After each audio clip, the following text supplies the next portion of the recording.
Dear students, तो again I am with you regarding standard costing. तो standard costing के important topic के लिए again I am with you.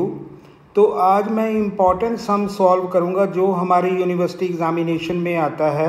And this some is like this. तो हमारे पास सम ये given है, आई हैव टेकन दिस सम, और यहाँ पे हमारे तीन इंग्रेडिएंट्स हैं पी एन क्यू, जिसकी स्टैंडर्ड प्रोपोर्शन हमें गिवन है 50% और n की गिवन है 40% और Q की हमें 10% गिवन है, और इनकी स्टैंडर्ड प्राइस भी हमें गिवन है। और अगर हम एक्चुअल्स में देखें तो यहाँ पे हमें P का एक्चुअल यूजेज गिवन है, जिसको हम कहते हैं क्वांटिटी। N की भी 43 kg जितना यूज़ हुआ है, Q भी हमें 8 टन्स गिवन है। तो यहाँ पे इनकी कॉस्ट भी है और पर टन भी है। तो this type of some is very important. तो अगर हम 10 ईयर का सम देखें या यूनिवर्सिटी का अगर हम पूरा एक्सपीरियंस रिकॉर्ड देखें तो ये सम हमारे बहुत ही इम्पॉर्टेंट हैं। These are very very important kind. तो ये अगर मान लो यहाँ पे हमारे 3 पार्ट हैं, 3 कंपोनेंट हैं, कई बार हमें 2 कंपोनेंट मिलते हैं, जैसे मान लो एक्स वाई हो गया, वो भी उनकी सेम ही काइंड होगी, सेम मेथड होगी जो हम इस मेथड में करने लगे हैं। अगर मान लो एग्ज़ाम में हमें 2 काइंड आ जाएं, ए बी और एक्स वाई, 2 हमारे रॉ मटेरियल हो या इंग्रेडिएंट्स हो, उनका भी सेम ही प्रोसीजर रहेगा जैसे इस सम का है। तो यहाँ पे मेरे 3 इंग्रेडिएंट्स हैं, 3 रॉ मटेरियल हैं, तो हमारी यहाँ पे स्टैंडर्ड लॉस भी है। These are very very important kind. तो ये सम मैं आपको कर रहा हूँ, तो आप प्लीज़ इसको यू कैन गो थ्रू, आप गो थ्रू कर सकते हो। हाउ टू अटेम्प्ट, कैसे हम सॉल्व कर रहे हैं। तो मुझे यहाँ पे प्राइस वेरिएंसेस, मटेरियल वेरिएंसेस हमें कैलकुलेट करने हैं। These are material variances. तो मैंने पहले लेक्चर में हमने फार्मूला डिस्कस किया, ब्रीफ इंट्रोडक्शन डिस्कस की रिगार्डिंग स्टैंडर्ड कॉस्टिंग 1 में। तो अब हम इसकी थोड़ी कैलकुलेशन करेंगे with the formula, how different material variances can be calculated. हम कैसे मटेरियल वेरिएंसेस को कैलकुलेट कर सकते हैं in university exam. So it is very very important kind, बहुत ही इंपॉर्टेंट काइंड है जो हमारे 10 ईयर यूनिवर्सिटी के रिकॉर्ड में रहती है, उसको हम सॉल्व कर रहे हैं। तो दोस्तों ये मेरा सम है। अब मैं इसका यहाँ पे ले रहा हूँ सॉल्यूशन। अगर हमें सॉल्यूशन करना है तो बड़ा केयरफुली हम देखना चाहते हैं। अब मेरे पास पी एन क्यू, अब मैंने यहाँ पे लिखा पी एन क्यू। सबसे पहले हम क्लियर कर लें कि हमारे 3 रॉ मटेरियल हैं या 3 इंग्रेडिएंट्स हैं।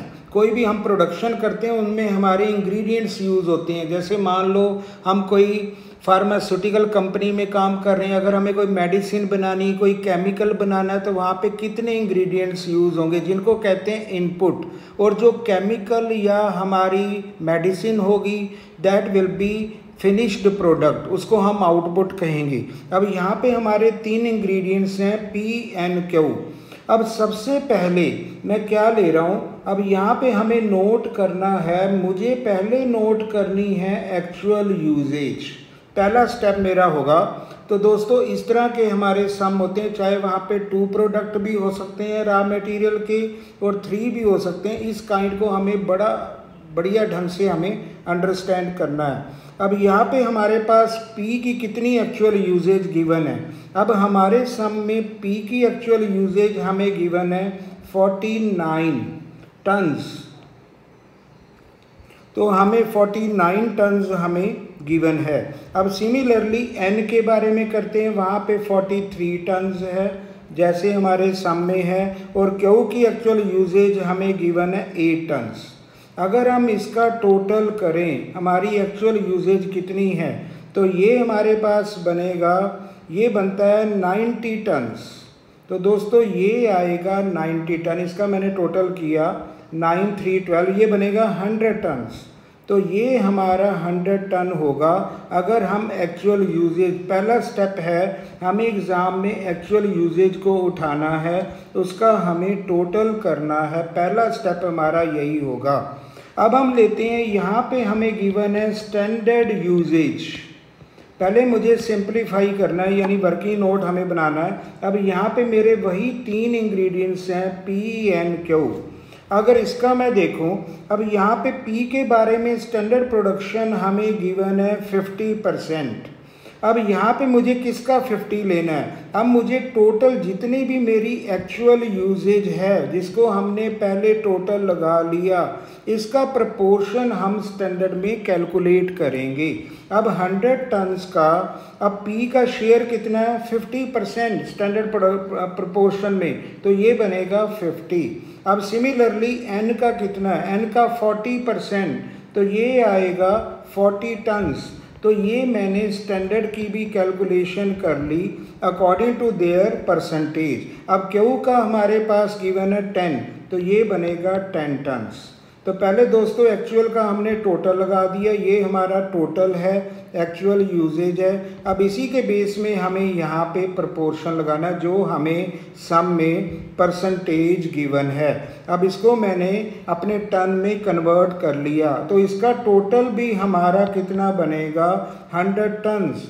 तो ये मेरी होगी स्टैंडर्ड यूजेज, ये भी आ गई 100 टन्स। अब यहाँ पे हमें एक और बताया गया स्टैंडर्ड लॉस, एक हमें प्रोसेस में लॉस होता है 5%, ये हमें मिलता है। तो इसमें मैंने लेस कर देना है स्टैंडर्ड लॉस। अब 5% ऑफ 100, तो ये बनेगा 5 टन्स, ये मैंने लेस कर दिया जो हमारे सामने लॉस गिवन है। अब हमारी जो स्टैंडर्ड प्रोडक्शन है, जिसको हम स्टैंडर्ड आउटपुट कह सकते हैं, वो हमारी है 95 टन्स। अब यहाँ पे दोस्तों जितना हमारा स्टैंडर्ड लॉस सम में गिवन था, अब ये हमें गिवन था 5% इज एंटिसिपेटेड। एक हमारे स्टैंडर्ड में लॉस होने का चांस होता है, क्योंकि हमें पास्ट एक्सपीरियंस है, 5% का हमें टारगेट है, इतना हमें लॉस होता है। तो ये मैंने लॉस को यहाँ पे लेस कर दिया, तो ये बना 95। अब दोस्तों यहाँ पे एक्चुअल आउटपुट, अब ये हमारे टन्स हैं। अगर हम रॉ मटेरियल देखें, ये हमारे टन्स हैं। अब इनकी एक्चुअल आउटपुट ये भी हमें सम में गिवन है, और ये सम में कितनी गिवन है? ये गिवन है 93.1 टन्स, तो ये भी हमें गिवन है। तो दोनों तरफ से हमारा लॉस हुआ। अब ये हमें गिवन है एक्चुअल आउटपुट, और ये हमने 5% लेस करके बना दी है स्टैंडर्ड आउटपुट, ये हमारे पास है 95 टन्स। तो पहला प्रोसीजर दोस्तों यहीं से हमारा स्टार्ट होता है। पहले टन को हम इक्वलाइज करते हैं, एक्चुअल का टोटल कर लेते हैं, उसको स्टैंडर्ड में हमने इक्वलाइज किया, वो भी 100 बन गया प्रपोर्शन के बेस में। उसके बाद 5% ऑफ 100, ये हमारी स्टैंडर्ड लॉस है। अब स्टैंडर्ड आउटपुट हमारी बनेगी 95 टन्स। ये हमारा दोस्तों है, it is our first step. तो ये स्टेप हमें माइंड में रखना है। पहला स्टेप, जब भी हम इस तरह के सम करते हैं जहाँ पे दोनों लॉस होती है और हमें वेरिएंसेस निकालने होते हैं, 5 वेरिएंसेस, तो पहला स्टेप हमारा यही होता है। तो ये मैंने कर लिया। अब मुझे फार्मूला लगाना है। अब हम आते हैं अपने नॉर्मल फार्मूला में, जो हमने डिस्कस किया था स्टैंडर्ड कॉस्टिंग 1 में। अब पहला जो हमारा फार्मूला होता है वो होता है मटेरियल्स प्राइस वेरिएंस, अब जिसको हम कहते हैं MPV। अब पहला हमारी स्टार्टिंग यहीं से होती है, और इसका फार्मूला हमने किया था एक्चुअल क्वांटिटी। अब जो एक्चुअल क्वांटिटी वो बाहर रहती है, और इंटरनल में हम लिखते हैं standard price minus actual price. तो ये हमारा फार्मूला है, ये हमने पहले भी डिस्कस किया था। जब भी MPV का फार्मूला करना है, actual quantity standard price minus actual price. अब यहाँ पे हमारे पास एक्चुअल क्वांटिटी कितनी है? अब मेरे पास ये एक्चुअल यूजेज गिवन है P-N-Q, यूजेज मीन्स क्वांटिटी। अब मुझे तीनों का अलग अलग करना है। अब हम ले रहे हैं P-N-Q। अब P का पहले एक्चुअल क्वांटिटी है 49 टन, इसको बाहर रखा। अब हमारे सम में अगर हम दोस्तों अब सम देखते हैं, अब यहाँ पे एक्चुअल प्राइस, अब एक्चुअल प्राइस है यहाँ पे 16 पर टन, और जो मेरा स्टैंडर्ड प्राइस है वो है 20। अब मेरा फार्मूला क्या है? अब हमारा फार्मूला पहले आएगा स्टैंडर्ड प्राइस। अब हम स्टैंडर्ड प्राइस सम में देखते हैं, यहाँ पे गिवन है 20 पर टन। अब सम में देखा तो हमने यहाँ पे लगा दिया 20। अब इनका एक्चुअल प्राइस पर टन, हमने इसको नहीं लगाना, एक्चुअल कॉस्ट नहीं लगाएंगे, हम पर टन ही लगाएंगे। तो यहाँ पे गिवन है 16, तो हमने किया 20 माइनस 16। ऐसे हम क्यू का भी देखते हैं। अब क्यू की एक्चुअल यूजेज हमारे पास है 43, हमने 43 ले लिया। अब इसका स्टैंडर्ड प्राइस, अब स्टैंडर्ड प्राइस हमारे पास है 25। अब यहाँ पे हम लेते हैं 25 standard price minus actual price, तो ये है 27 पर टन। अब यहाँ पे हम माइनस करेंगे 27। जैसे हमें फार्मूला गिवन है बिल्कुल वैसे ही हमें यहाँ पे पुटिंग करनी है। हम सेम अब यहाँ पे फिलिंग कर रहे हैं ताकि हमारा जो आंसर है दैट विल बी राइट। और तीनों आंसर को हमें कंबाइन करना है पी एन क्यू, अगर मुझे एमपीवी को कैलकुलेट करना है। अब नंबर 3 रह गया, अब जिसको हम कहते हैं क्यू। अब इसकी एक्चुअल यूजेज ये हमें गिवन है 8 टन्स, तो अब हमने 8 को बाहर रखा। और इसका स्टैंडर्ड प्राइस, अब इसका स्टैंडर्ड प्राइस है 42 और एक्चुअल है 48। अब हम करेंगे 42 माइनस 48। अब दोस्तों इसका आंसर अगर हम कैलकुलेटर में देखें, कैलकुलेट करें तो यहाँ पे आंसर हमारा क्या आएगा, नंबर 1। अब इसको अगर हम सॉल्व करते हैं तो ये बनता है 196 फेवरेबल। अब यहाँ पे फेवरेबल को हम F पुट करते हैं, जो हमारा पॉजिटिव आंसर होता है दैट इज़ F। अब सेकंड का आंसर नेगेटिव होगा क्योंकि 25 माइनस, क्योंकि हमने स्टैंडर्ड प्राइस कम रखा था और एक्चुअल हमारा ज़्यादा हो गया, तो जहाँ पे हमारी एक्चुअल प्राइस कॉस्ट बढ़ती है तो वो हमें नेगेटिव आंसर देगा। ये कंपनी के लिए एडवर्स है क्योंकि यहाँ पे स्टैंडर्ड ज़्यादा रखा था फर्स्ट में, एक्चुअल कम आया। अब यहाँ पे स्टैंडर्ड कम है, एन में देखा जाए तो यहाँ पे हमारा एक्चुअल ज़्यादा है। It will be burden, it will be negative point. तो ये बनेगा हमारा 43 × 2 86 एडवर्स। तो जब एडवर्स होता है उसको हम ए भी पुट कर सकते हैं, यानी दैट इज़ ए नेगेटिव। उसके बाद जो हमारा थर्ड है ये भी हमारा नेगेटिव है, यहाँ पे हमारा 6 नेगेटिव है और 8 हमारा ये होगा। इसको अगर हम मल्टीप्लाई करें तो ये बनता है हमारा 48 एडवर्स। तो 2 आंसर हमारे एडवर्स हैं, एक आंसर हमारा फेवरेबल है।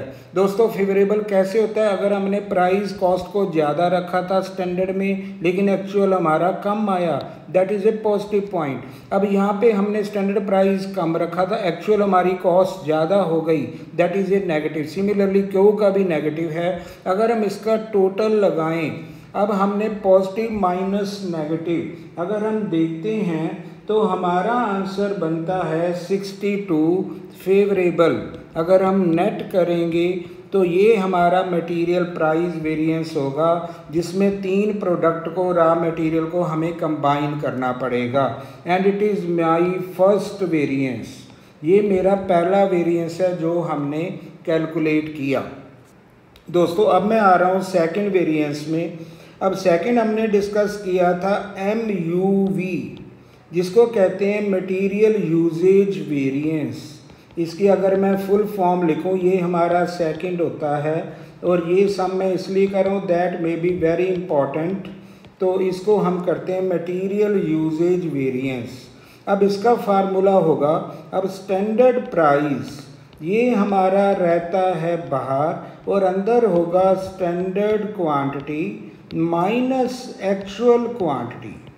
अब ये हमारा हमने कितनी क्वांटिटी को रखा और एक्चुअल हमारी यूजेज कितनी हुई, तो यहाँ पे हमें कैलकुलेट करना है। अब यहाँ पे सेम हमारा होगा PNQ, हमारे 3 इंग्रेडिएंट्स हैं, इनकी हम कैलकुलेशन करेंगे। अब दोस्तों ये सम वेरी इंपॉर्टेंट है क्योंकि यहाँ पे हमारा एक लॉस भी हो रहा है, स्टैंडर्ड लॉस भी हुआ है और हमारा एक्चुअल आउटपुट भी हमें गिवन है। तो these are very important kind. तो इसको मैं तभी सॉल्व कर रहा हूँ, वेरी इंपॉर्टेंट हमारे यूनिवर्सिटी पॉइंट ऑफ व्यू के लिए, जहाँ पे हमें एक्चुअल आउटपुट भी होती है और स्टैंडर्ड भी होती है। अब हम क्या फार्मूला लगाते हैं, अब यहाँ पे मुझे लगाना है, फार्मूला मैंने नोट कर दिया। अब देखो सबसे पहले हम लेते हैं P का प्राइस। अब P का स्टैंडर्ड प्राइस, अब P का स्टैंडर्ड प्राइस जो मुझे गिवन है वो गिवन है 20, हमें 20 लेना है पर टन। अब पर टन ही हम ले रहे हैं। अब यहाँ पे हम लेंगे 20, हमने 20 को लिया। अब यहाँ पे हम करते हैं स्टैंडर्ड क्वांटिटी। अब स्टैंडर्ड क्वांटिटी कैसे होगी? अब स्टैंडर्ड क्वांटिटी हमारी कैसे बनती है ये हमें थोड़ा ध्यान देना है। अब P का कितना हम यूज़ कर रहे हैं 50 टन्स, लेकिन यहाँ पे एक्चुअल आउटपुट स्टैंडर्ड आउटपुट कितनी है 95। तो मुझे किस में कन्वर्ट करना है? हमें कन्वर्ट करना है 93.1 में जाना है। तो इसको हम कहते हैं रिवाइज स्टैंडर्ड क्वांटिटी। तो दोस्तों अब P के बारे में देखना। अब यहाँ पे यूज़ कितनी हो रही है 50, तो हमने क्या किया 50 डिवाइडेड बाय 95, क्योंकि हमारी यहाँ पे स्टैंडर्ड आउटपुट है 95। अगर हमारी स्टैंडर्ड आउटपुट 95 होती है तो हम P के कितने इंग्रेडिएंट को यूज़ करते हैं 50 टन। तो मैंने किया 50/95। अगर मुझे एक्चुअल टन बनाने हैं 93.1 तो उसको किससे करेंगे? तो इसको मल्टीप्लाई हम कर देते हैं 93.1। तो जब भी हमारे लॉस का ऐसा सम मिले जहाँ पे स्टैंडर्ड लॉस भी है और हमारा एक्चुअल लॉस भी है, तो हमें इसी तरह से ये सम को करना है। तो मैंने इसको रिवाइज कहते हैं, तो ये हमने इसको रिवाइज कर दिया। तो रिवाइज करने का तरीका जितनी उनकी स्टैंडर्ड है P की divided by standard output into actual output, क्योंकि कितनी एक्चुअल आउटपुट में मेरी स्टैंडर्ड क्वांटिटी यूज़ होगी, इसको हम कहते हैं रिवाइज स्टैंडर्ड क्वांटिटी। अब लेकिन जो एक्चुअल है, एक्चुअल को मुझे ऐसे ही उतार लेना है। अब एक्चुअल हमारी कितनी हो रही है? वो हो रही है 49। अब 49 को हमने वैसे ही लेस कर देना है। सिमिलरली एन के प्राइस में हम आ जाएं। अब एन का जो स्टैंडर्ड प्राइस है वो है 25।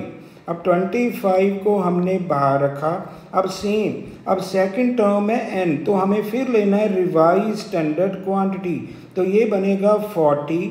अब यहाँ पे करते हैं 40/95 इंटू 93.1, क्योंकि हमें यहाँ पे एक्चुअल आउटपुट सम में गिवन है। ये हमारी एक्चुअल आउटपुट है, मुझे इसमें कन्वर्ट करना है। I have to convert into actual output, तो जो हमें 93.1 है। अब एक्चुअल क्वांटिटी कितनी है? एक्चुअल क्वांटिटी हमने यूज़ की है 43। अब ये भी मैंने यहाँ से कर दिया। अब हम आते हैं क्यू। अब क्यू का स्टैंडर्ड प्राइस हमें गिवन है 42, इसको रखा बाहर। अब सेम, अब हमारा कितना आ रहा है? अब स्टैंडर्ड हमने कितना बनाया था प्रोपोर्शन से 10/95 इंटू 93.1 माइनस एक्चुअल। अब एक्चुअल हमारी कितनी है 8, तो ये मैंने 8 रख दिया। दोस्तों इस तरह से हम बनाते हैं। जहाँ पे दो तरह का लॉस हो वहाँ पे हमें मटेरियल यूजेज वेरिएंस ऐसे कैलकुलेट करना है। तो पहला मैंने काम किया था एक्चुअल का टोटल कर दिया और एक्चुअल आउटपुट को पेपर में नोट कर दिया। उसके बाद मैंने प्रपोर्शन से फिर मैंने जितनी परसेंटेज है उसके टोटल स्टैंडर्ड यूनिट बनाए, फिर हमने लॉस निकाला, फिर आउटपुट निकाले, फिर हमने, अब मेरा जो फार्मूला चल रहा है रिवाइज स्टैंडर्ड क्वांटिटी। तो इसको अगर हम सॉल्व करें, अगर आप इसको सॉल्व करते हो तो ये आंसर पहले का तो आपको नील आ जाएगा, यानी दोनों कैंसिल हो जाएंगे, जिसको हम कहते हैं 0। अगर हम सेकंड को सॉल्व करें तो ये हमारे पास बनेगा, ये बनता है 95 एडवर्स। इसको अगर हम सॉल्व करते हैं यानी नेगेटिव, उसके बाद हमारे पास बनता है 75.60 फेवरेबल। अगर इसको हम सॉल्व करें तो ये बनता है फेवरेबल। फेवरेबल का मतलब है पॉजिटिव, ये हमारा पॉजिटिव है, ये आंसर हमारा नेगेटिव है। एडवर्स को हम नेगेटिव कहते हैं। अगर हम तीनों का टोटल लगाएंगे तो यहाँ पे आंसर हमारा बनता है, ये हमारा आंसर आएगा 19.40 एडवर्स। तो ये सेकंड फार्मूला भी हमने कैलकुलेट कर लिया, जिसको कहते हैं MUV। तो MUV हमने इस तरह से कैलकुलेट कर लिया।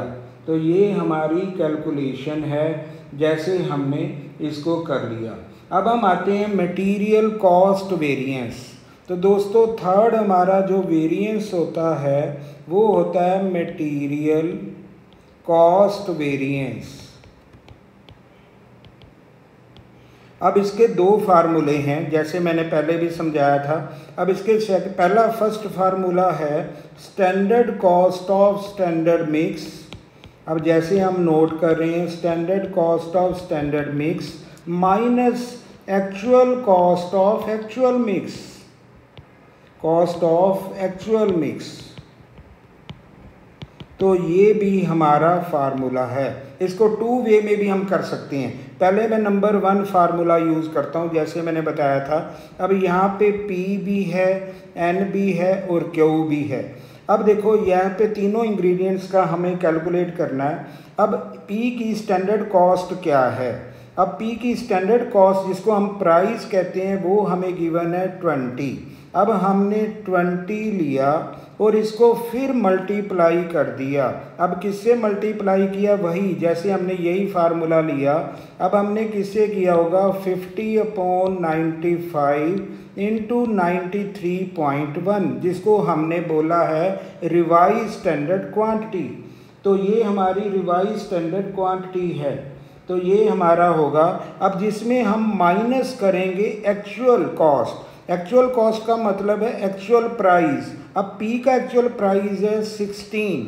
अब ये हमारे पास है 16 को हमने मल्टीप्लाई कर दिया उनकी एक्चुअल यूजेज, जिसको कहते हैं क्वांटिटी, वो हमें गिवन है 49। तो अगर हम इसको सॉल्व करें तो ये आंसर मिलेगा। अब सिमिलरली मैं N की तरफ आ रहा हूँ। अब N हमारा यहाँ पे स्टैंडर्ड प्राइस उनका गिवन है 25। अब N का हमारे पास जो प्राइस है, अब N का हमारे पास जो प्राइस गिवन है वो गिवन है 25। अब इसको हमें करना है 40/95, बिल्कुल वैसे जैसे हमने अभी रिवाइज निकाला, माइनस एक्चुअल कॉस्ट। अब इसकी एक्चुअल कॉस्ट देख लो कितनी है।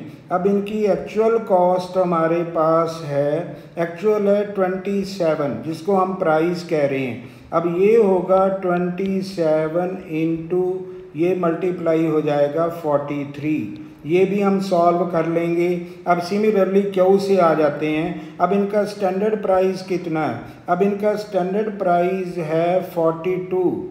अब ये हमारे पास है 42 इंटू 10/95 इंटू 93.1 और यहाँ पे हमारा मल्टीप्लाई होगा। अब ये 42 है, लेकिन एक्चुअल हमारे पास कितनी है? अब एक्चुअल हमारे सम में है 48। तो हमने यहाँ पे किया 48 इंटू 8, तो ये भी मल्टीप्लाई कर दिया। दोस्तों अगर हम इसको सॉल्व करते हैं तो हमारा आंसर क्या आएगा? अब यहाँ पे आंसर हमारा आ रहा है, तो जो भी हमारा आंसर बनेगा, अब ये आंसर बनेगा हमारा यहाँ पे, ये बनता है 780। यहाँ पे हमने सॉल्व किया, तो इसको जैसे हम सॉल्व करेंगे तो इसके अलग अलग हमें आंसर मिलेंगे। तो ये हमने आंसर किया, अगर हम टोटल करें इनका तो ये बनता है 2371। अगर हम इसको कंबाइन कर दें स्टैंडर्ड क्वांटिटी को तो ये बनेगा 2371.60। तो ये आप करके देख सकते हो। ये मेरा टोटल बनेगा स्टैंडर्ड, जो हमने स्टैंडर्ड की अभी कैलकुलेशन की, माइनस एक्चुअल, ये बनेगा 2329। तो यहाँ की हमारी जो कैलकुलेशन है ये बनेगी हमारी एक्चुअल।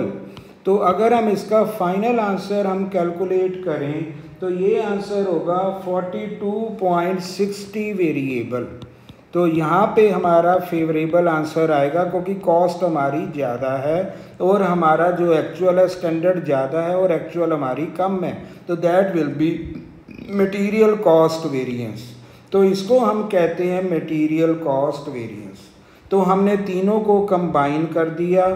तीनों को कंबाइन करने में हमें जो स्टैंडर्ड कॉस्ट मिली और जो हमें एक्चुअल मिली वो लेस किया, तो हमारा फाइनल आंसर रुपीज़ में आ गया 42.60। तो इसका एक सेकंड मैंने वेरिफिकेशन भी बताई हुई है। अब यहाँ पे अगर मुझे वेरिफिकेशन करनी है तो MCV यानी मटेरियल कॉस्ट वेरिएंस को हम ऐसे भी निकाल सकते हैं, MPV यानी price variance plus material usages variance. अगर हम दोनों को प्लस कर लें तो वही आंसर होगा। अब मटेरियल प्राइस कितना है वो हमने कैलकुलेट किया हुआ है वेरीफाई करने के लिए 62। अब मटेरियल यूजेज वेरिएंस वो हमने कितना कैलकुलेट किया, यूजेज हमने किया 19.40 एडवर्स, तो ये हमने एडवर्स किया, ये फेवरेबल है। यही अगर हम वेरीफाई करें तो हम वहीं पे पहुंच जाएंगे, तो ये बनेगा 42.60 फेवरेबल।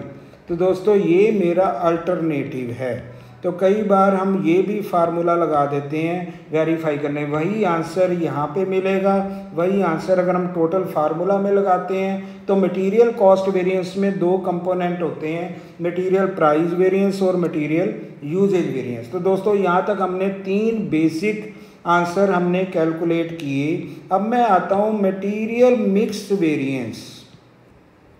अब इसको कहते हैं मटेरियल मिक्स वेरिएंस। अब ये भी हम कैलकुलेट करते हैं। अब दोस्तों यहाँ पे अगर मैं देखूँ मेरी इनपुट कितनी है, जैसे कल मैंने फार्मूला में बताया था, अब इनपुट मेरी स्टैंडर्ड की भी 100 है और एक्चुअल की भी हमारी 100 ही है। हमने आउटपुट को नहीं देखना, हम देखते हैं इनपुट। तो इसका अगर मैं फार्मूला कंप्लीट भी लगा दूं तो हमने क्या लिया था, अब यहाँ पे हम फार्मूला लेते हैं total weight of actual mix. अब दोस्तों यहाँ पे हमने पूरा ही फार्मूला लगाना है चाहे, अब divided by total weight, weight मतलब टोटल इनपुट, तो यहाँ पे हमारी होगी स्टैंडर्ड मिक्स का मतलब है क्वांटिटी, तो ये ऊपर लिया डिवाइडेड बाय ये लिया। अब हम करते हैं standard cost of standard mix.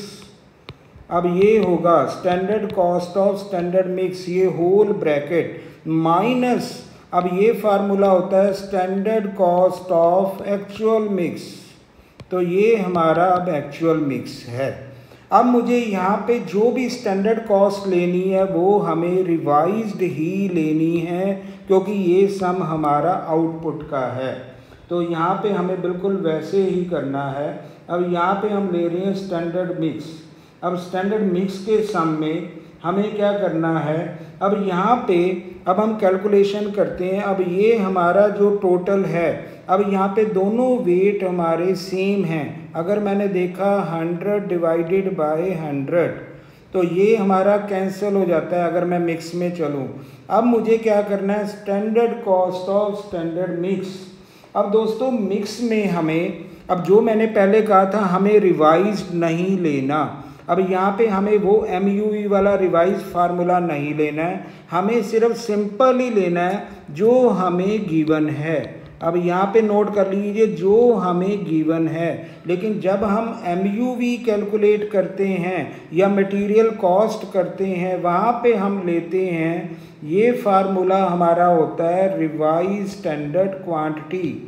अब यहाँ पे हम रिवाइज स्टैंडर्ड क्वांटिटी लेते हैं क्योंकि आउटपुट अलग अलग है, लेकिन जब हम मिक्स लेते हैं वहाँ पे हमें गिवन ही लेना है, वेरी सिंपल, हमें कोई रिवाइज नहीं करना। अब यहाँ पे हमारी इनपुट 100 है, अब देखो एक्चुअल भी हमने 100 ही बना दिया था, ये सम में हमने 100 बनाया और स्टैंडर्ड भी हमारा 100 ही था, तो यानी टोटल वेट हमारे 100/100, तो ये तो चाहे कैंसिल भी हो सकता है। अब हम P का फार्मूला लगा रहे हैं। अब P की स्टैंडर्ड प्राइस कितनी है, अब हम देखना चाहते हैं P की स्टैंडर्ड प्राइस हमारे सम में है, P का स्टैंडर्ड प्राइस है 20। अब पहले मैंने P को लिया, अब स्टैंडर्ड प्राइस 20 और इनकी यूजेज कितनी है 50, तो मैंने लिया standard cost of standard mix, पहले हम इसी को उतार रहे हैं, तो यहाँ पे पहले मैंने P को लिया, अब सिमिलरली मैंने N को किया।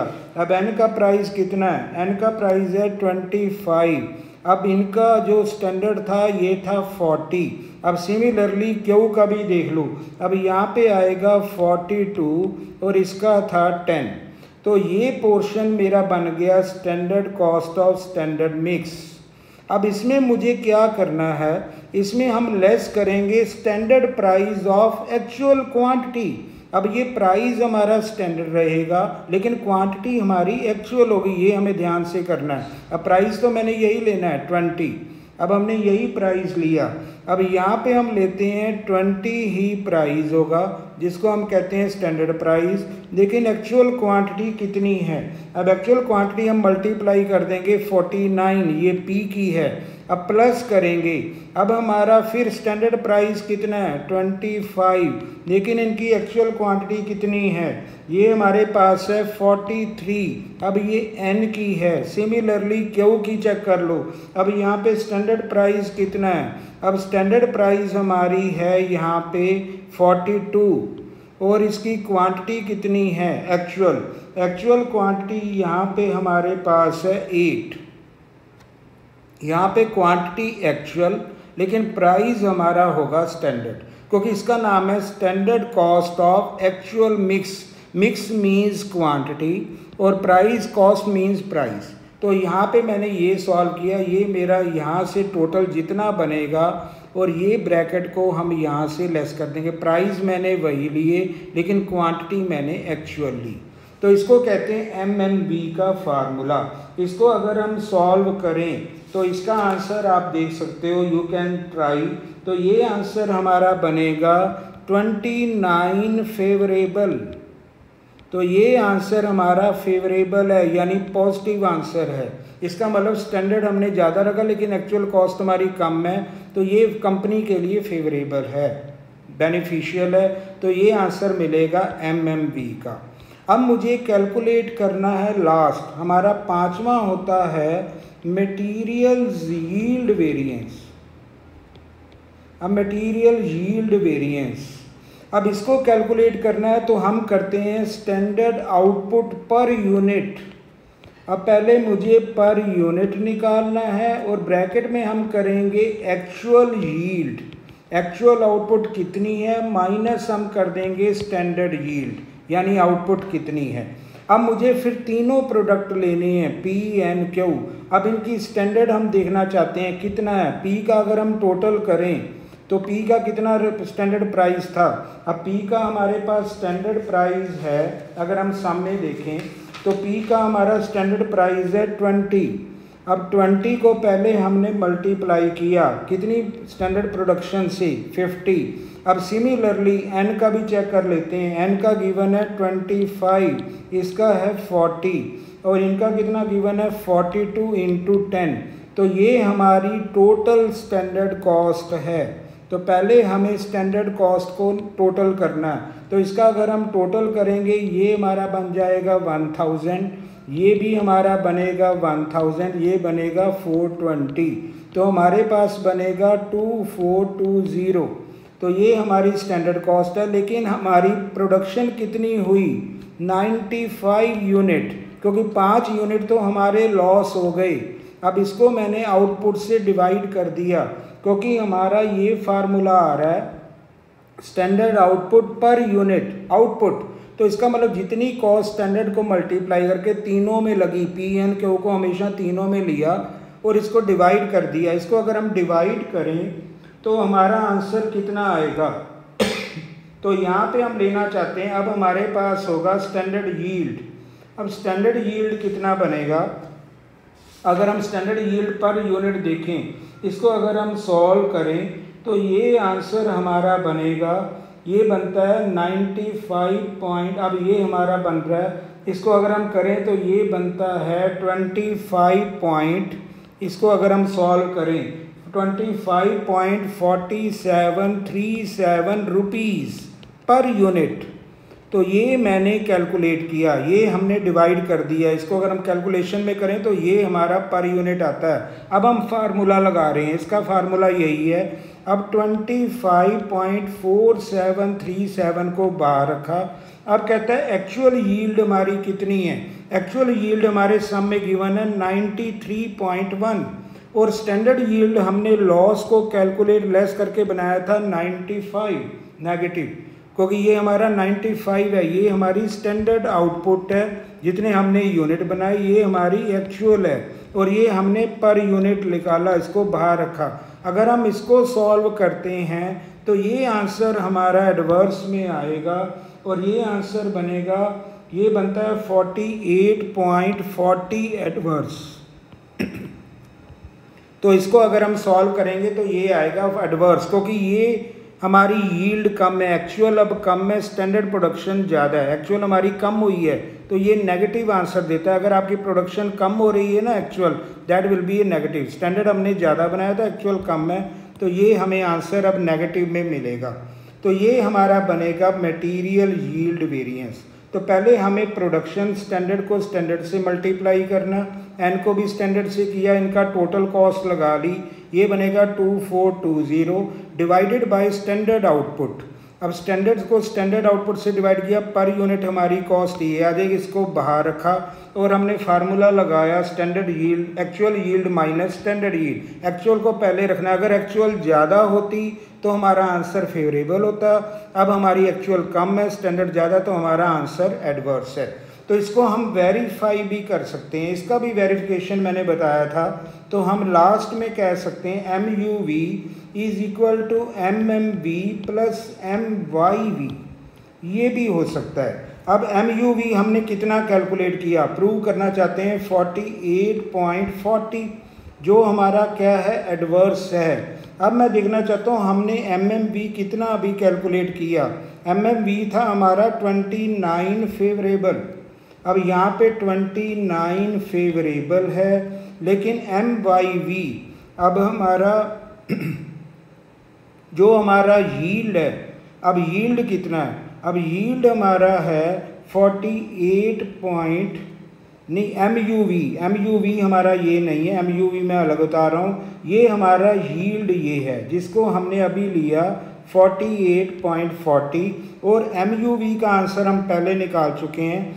MUV का आंसर था हमारे पास 19.40 एडवर्स।